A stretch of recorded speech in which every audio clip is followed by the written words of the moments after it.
va a estar con nosotros ahora vía Skype el doctor Alejandro Fargosi. Alejandro es consejero de la magistratura. Ayer en la Facultad de Derecho el fiscal José María Campagnoli, pasó un mal momento, fue allí increpado fuertemente. Creo que incluso de alguna de las preguntas salió muy bien el fiscal, con la verdad además. Pero Alejandro, lo tenemos ya en pantalla, lo saludamos. Doctor Fargosi, ¿cómo le va? Carlos Mira acá en Infobae Televisión. ¿Qué tal, Carlos? ¿Cómo está? Muy bien, muy bien. ¿Usted? Bien, muy bien. Bueno, cuéntenos qué ocurrió allí con el fiscal Campagnoli, por favor. Ayer compartíamos con Campagnoli una mesa, nos invitaron a los dos a hablar sobre las dos cuestiones que tanto afectan hoy a todos nosotros, que son, por un lado, la impunidad y por otro lado, la inseguridad. Bueno, la charla fue pacífica, hablamos tranquilos, había un auditorio muy grande, más de 130 personas habían ido a la convocatoria, y eso tenía siempre el atractivo de que uno le habla a un público joven, que es importante porque muchas de esas personas no tienen idea de lo que pasaba en la Argentina hace 20, 30 o 40 años, y es interesante hablar, interactuar con ellos para contarles una visión distinta de lo que es la versión oficial de la historia, ¿no? Y bueno, cuando terminamos, contestamos preguntas, ambos, y cuando ya se dio por clausurado el acto, aparecieron 2 o 3 chicos, que creo que no eran 5, eran 2 o 3 en serio. Aparecieron 2 o 3 chicos a los gritos, como era usual en la época universitaria que todos transitamos, acosándonos a ambos con el tema de por qué habíamos dicho tal o cual cosa, y se centraron en Campagnoli porque de alguna manera Campagnoli se ha convertido en el foco de atención del gobierno, porque a él, desgraciadamente, sí lo pueden echar.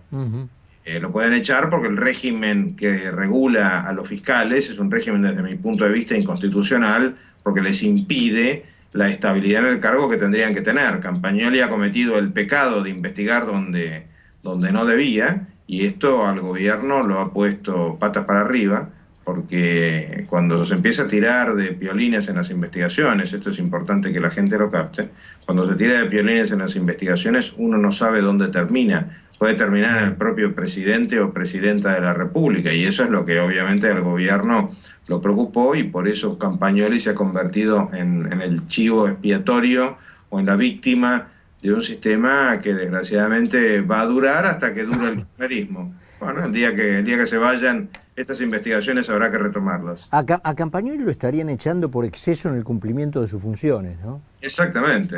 Lo que ha hecho Campagnoli... Cumplió de más, digamos.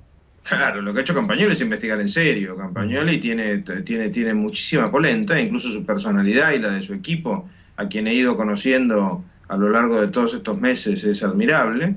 Y bueno, claro, está cometiendo ese pecado, ¿no? Ese pecado de lesa majestad. Alejandro, lo usamos un poquito como cronista, porque hubo allí una pregunta puntual también, como cuenta usted, a los gritos de uno de estos chicos respecto de un caso puntual de un fallecido en el asesinado, en realidad, en el barrio Mitre, sí, sobre el cual tenía jurisdicción Campagnoli, y me gustaría, que nos contara lo que ocurrió allí con la respuesta del fiscal. Sí, el fiscal lo que les contestó es exactamente lo que había pasado, y era que si bien era un tema que tenía bajo su actividad, digamos, incluso durante todo ese procedimiento él estaba de licencia, con lo cual no tenía absolutamente nada que ver. Pero aunque hubiese estado en actividad Campagnoli, esas son situaciones que escapan, por supuesto, a los fiscales. Con ese criterio, la señora Presidenta de la República es responsable de los miles de muertos que tenemos cada año. Y sin embargo, escuchamos que el secretario de Seguridad y los distintos ministros del rubro, no hablo de la ministra de Seguridad porque no la conocemos,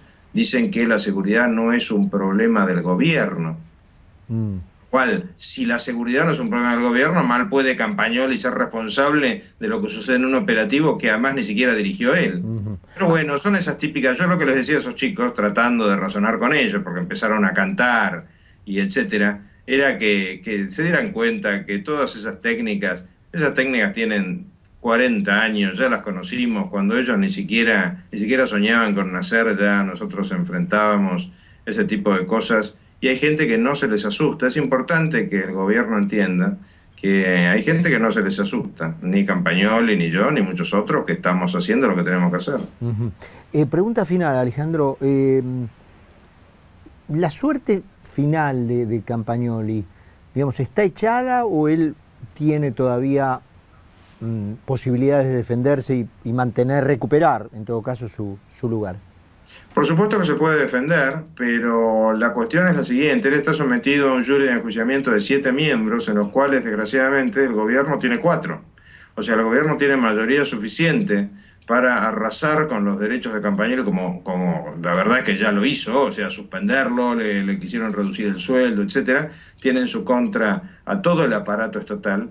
Y honestamente, y esto lo digo con muchísimo dolor, yo no soy optimista con respecto a la suerte de Campagnoli en el futuro inmediato. En el futuro mediato, creo que Campagnoli no solamente debe volver a la función pública, sino que además debe tener a su cargo toda la organización de los fiscales del país. Creo que la figura de Campagnoli es hoy en día un ícono de las cosas que el gobierno hace mal, pero el día de mañana la persona de Campagnoli tiene que ayudarnos a todos los argentinos a mejorar el sistema judicial. Para todo esto, claro, tiene que cambiar el gobierno. Alejandro, le agradecemos mucho este contacto con nosotros en Infobae Televisión. Le dejamos un abrazo. Muchas gracias.